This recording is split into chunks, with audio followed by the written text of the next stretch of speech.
धन्यवाद। जिनको protection of domestic violence act से इनकी जो बहू है वो घर में आना चाहती है सेक्शन 17 में और सेक्शन 19 में सारे आदमियों को निकालने का जो उसको निकाल दिया गया है उसका उपयोग किस तरह से हो सकता है और जो मेंटेनेंस पर है उसके बारे में हम बात करेंगे टीचर के करीब।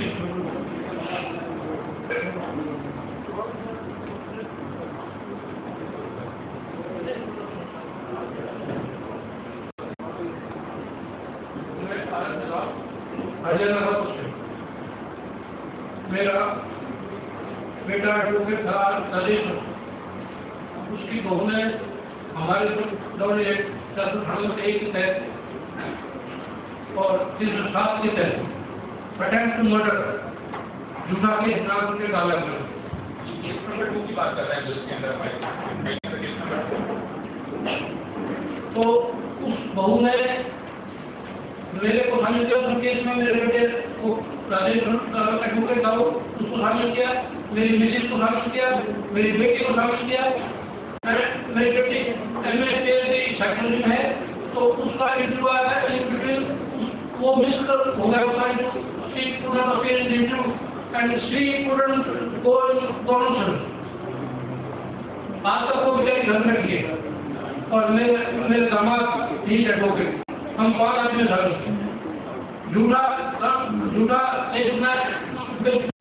कोर्ट की दहेज में गया, हमारी बेटी को कत्ल किया, हमारे मतलब ये किया, पता नहीं कितने सही निकाला था और वो हमारी एंटीसिपेटेड फेल होगी शुरू नहीं। तो हमारे जो बहू के फादर थे उन्होंने ही बात से लड़ा हुई है इन द सेम कोर्ट तो सारी उसकी मैनिपुलेशन थी और उसने मतलब हमारी जो एंटीसिपेटेड को करवाने के लिए ही came up to the Supreme Court, लेकिन वो हमारी एंटीसिपेटेड कैंसिल नहीं हुई और उस आदमी उसके बाद में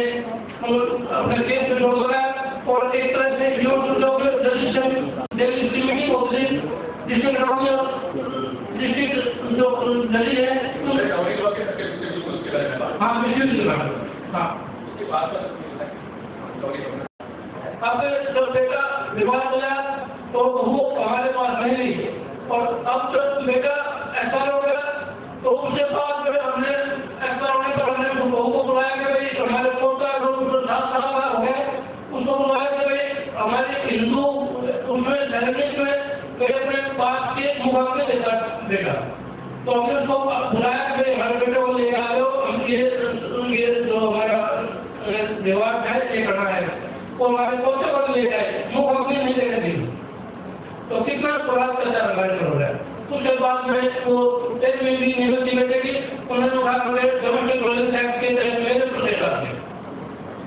और मेरे तहत उसी दिन कोर्ट में दहेज उसी दिन पेंशन ऑर्डर प्रोजेक्ट कोर्ट में भेजे 2000 में मिला दो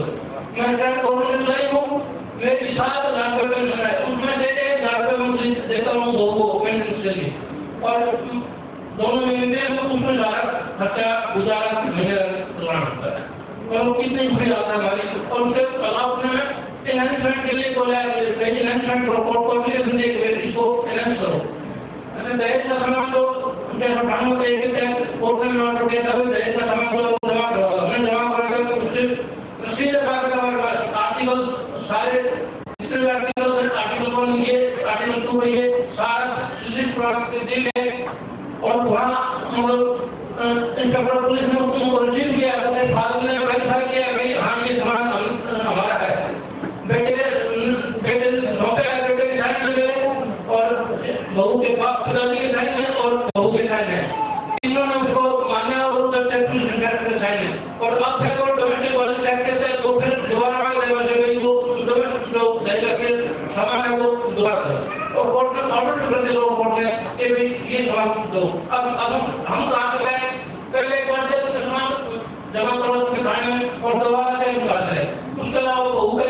मेरे को घर में रहने के लिए हिस्सा दिया जाए क्या मेरे को से मकान ले दिया जाए अब रिटायर्ड आदमी है कहाँ से मेरी मिसेज और मैं दोनों कहाँ से क्या जाए कहाँ से बहू का पेट भरना क्या सोचा है ये सब जो नया जो फ्रेमवर्क फ्रॉम अक्टूबर 2006 का जो कानून है उसके अभी जो परेशान है ये डोमेस्टिक वायलेंस को खाली ऐसा लगता है कि प्रेस को और बेवकूफ बनाने के लिए लोगों को कहा गया है। असल में जैसा देखना है कि डोमेस्टिक वायलेंस पे असल में इससे मकान मांगा जा रहा है। डोमेस्टिक वायलेंस 20,000 रुपए मेंटेनेंस मांग रहे हैं। डोमेस्टिक वायलेंस का लॉ है लेकिन मेंटेनेंस मांगा जा रहा है 30,000। जो पहले दो मेंटेनेंस लॉ है वो तो नहीं है और अभी 3 लोगों को मेंटेनेंस लॉ करने पड़ते हैं। इंट्री मेंटेनेंस अगर 5 मतलब एक मेंटेनेंस नहीं हो गया 5 पेज बन जाते हैं उसके आगे। अच्छा, इसके बाद आप देख रहे हैं कि जैसे इसको मकान मांगा जा रहा है डोमेस्टिक वायलेंस के अंदर, तो ये डोमेस्टिक वायलेंस का लॉ बुजुर्गों से मकान मांगना किस तरह का इंसाफ है और किस तरह का कानून है, इसके खिलाफ जो सुप्रीम कोर्ट ने कहा है, जिसके हम कहने की बता रहे सिग्नेचर कैंप के फोटो चला रहे हैं जजमेंट को बचाने के लिए। सुप्रीम कोर्ट का जजमेंट जो है 17 है वो कह रहा है कि बुजुर्गों की प्रॉपर्टी पे ये नहीं लगेगा, खाली पति की प्रॉपर्टी पे ही इसको लगना चाहिए और इसको बचाने के लिए डायरेक्ट सुप्रीम कोर्ट नहीं कह सकते हैं, लेकिन उन्होंने कहा कि इसको ड्राफ्टिंग से इससे कुछ है कि इसको माना जाए और सोसाइटी में केओस बचाने के लिए हमें इसको ऐसा इंटरप्रिटेशन देना पड़ेगा जिससे सोसाइटी में केओस नहीं हो। इसी तरह से सुप्रीम कोर्ट ने बताया है और एक बार हमारा जजमेंट है उसमें इसको वुमेन को इससे निकालने के लिए कि कानून में तो वुमेन को इसमें आप इन्वॉल्व कर सकते हो, लेकिन उसमें भी ऐसा है कि क्योंकि कानून का नाम ऐसा है इससे वुमेन को निकाल सकते हो। तो जजेस अपनी तरह से जो कोशिश कर रहे हैं कि इस कानून के तहत सोसाइटी में केओस नहीं हो, लेकिन 8-10 पॉइंट तो आज हमारी चीज भी आप देखेंगे हमने जो मेंशन किए हैं समझी के अंदर और अपनी कदर सुलह करने की जो मेमोरेंडम है जो हम लॉ मिनिस्ट्री को दे रहे हैं कि कानून में क्या गलती है। और जो दिल्ली के हाई कोर्ट है के जज है उन्होंने इसको रेसिपी को डिजास्टर कहा है। अभी देखिए जो इसका है डोमेस्टिक वायलेंस रेसिपी को डिजास्टर प्लस इस पर उन्होंने बताया है कि किस तरह से इसके अंदर बहुत सारी चीजों का ध्यान नहीं रखा गया और किस तरह सोसाइटी में क्या होता है। तो हमारे कोर्ट पूरी कोशिश कर रहे हैं, लेकिन यदि कोर्ट कुछ भी करेगा तो पूरी प्रेस उसको भर देगी कि अगर एंटी वुमेन हो गया है इससे बहुत सोच हमारे कोर्ट इसको कोशिश कर रहे हैं। हमारा काम है सिग्नेचर कैंपेन जो लॉयर कलेक्टिव ने लॉयर कलेक्टिव जैसे और पेंडिंग जो है उन्होंने चालू किया है। उन्होंने 272 सिग्नेचर इकट्ठे किए हैं आगे 2 महीने का लगा के, उन्होंने 15 दिन में 700 से ऊपर सिग्नेचर इलेक्ट्रॉनिक हमने इकट्ठे कर दिए हैं और इससे एक कंप्यूटर में एक ही सिग्नेचर अलाउड है हमारे केस में। तो इसमें हमारी कोशिश है कि सुप्रीम कोर्ट के जजमेंट को जो कि प्रोटेक्शन वुमेन की protection women from domestic violence law जो कह रहा है कि बूढ़ों के मकान में नहीं लगेगा, सुप्रीम कोर्ट का जजमेंट कह रहा है उसको हम लोग बचाने की कोशिश कर रहे हैं। अभी आप देख रहे हैं कि वो कानून उस जजमेंट के होने के बावजूद कितने छटनी मिलती है अपने मकानों को छोड़ के जाना पड़ता है बूढ़े को। यदि बूढ़ों को यदि ये सामान असल में इम्प्लीमेंट हो गया, सुप्रीम कोर्ट का जजमेंट को असल में चैलेंज किया गया जो कि जिसके लिए सिग्नेचर कैंपेन जो महिला संस्थान में चला रही है जिसको फंडिंग मिली है बहुत ज्यादा देशों से और इस तरह से सपोर्ट कर रही है, तो उससे क्या होगा। इसीलिए इस जजमेंट को बचाने के लिए हम लोग आप लोगों से बहुत कुछ आएगा। मैं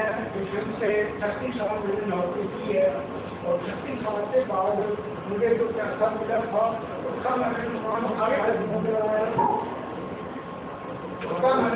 बनाया और वो पैसा मुझे बचा था। मैंने लड़के की शादी की और वो बड़ी खुशी घर में लेके आया, कोई मैंने सामान नहीं लिया, कुछ नहीं लिया, 5 कमरों के अंदर लड़की को लेके आया था।